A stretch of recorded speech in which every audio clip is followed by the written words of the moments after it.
राजनीति में कब क्या हो जाए ये किसी को पता नहीं होता है। रातों रात दुश्मन दोस्त बन जाते हैं और दोस्त दुश्मन बन जाते हैं। महाराष्ट्र में भी कुछ ऐसा ही देखने को मिला। चुनाव के समय एक दूसरे की आलोचना करने वाले अजीत पवार और देवेंद्र फडणवीस एक साथ आ गए। आखिर अजीत पवार ने भाजपा के साथ जाने का रास्ता क्यों चुना, इसे जानने के लिए देखिए ये रिपोर्ट। एक महीने से महाराष्ट्र में चल रही सियासी हलचल ने अचानक करवट ले ली है। अचानक से पवार परिवार में टूट हो गई और शरद पवार के भतीजे अजीत पवार ने भाजपा को समर्थन दे दिया। देवेंद्र फडणवीस फिर से मुख्यमंत्री बन गए और अजीत पवार को उप मुख्यमंत्री बना दिया गया। महाराष्ट्र में एक दूसरे के खिलाफ आग उगलने वाले देवेंद्र फडणवीस और अजीत पवार एक मंच पर आ गए। चुनाव के दौरान फडणवीस ने अजीत पवार को जेल भेजने की बात कही थी।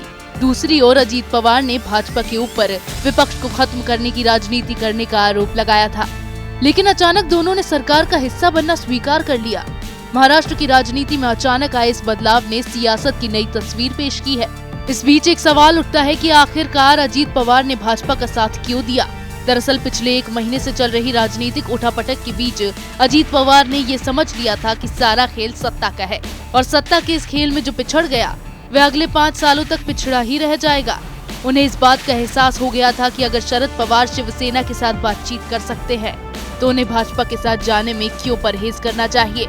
उन्हें लगने लगा था कि अगर कांग्रेस और शिवसेना जैसी विपरीत विचारधारा वाली पार्टी सत्ता पाने के लिए एक हो सकती है तो उन्हें भी अपने भविष्य के बारे में सोचना चाहिए। शरद पवार अपनी राजनीति कर रहे थे। उन्होंने कांग्रेस का साथ लेने के लिए उप मुख्यमंत्री का पद भी कांग्रेस को देना स्वीकार कर लिया था। अजीत पवार को सरकार का हिस्सा बनाया भी जाता तो उन्हें कोई छोटा मंत्रालय दिया जाता, लेकिन अजीत पवार को ये मंजूर नहीं था। कांग्रेस एनसीपी की पिछली सरकार में अजीत पवार उप मुख्यमंत्री थे। अब उन्हें कोई छोटा मंत्रालय देकर सरकार का हिस्सा बनना कैसे स्वीकार हो सकता है। इसके कारण उन्होंने अपनी रणनीति बनाना शुरू कर दिया और इसी के कारण उन्होंने अपने चाचा शरद पवार का साथ छोड़कर भाजपा के साथ जाने का फैसला लिया।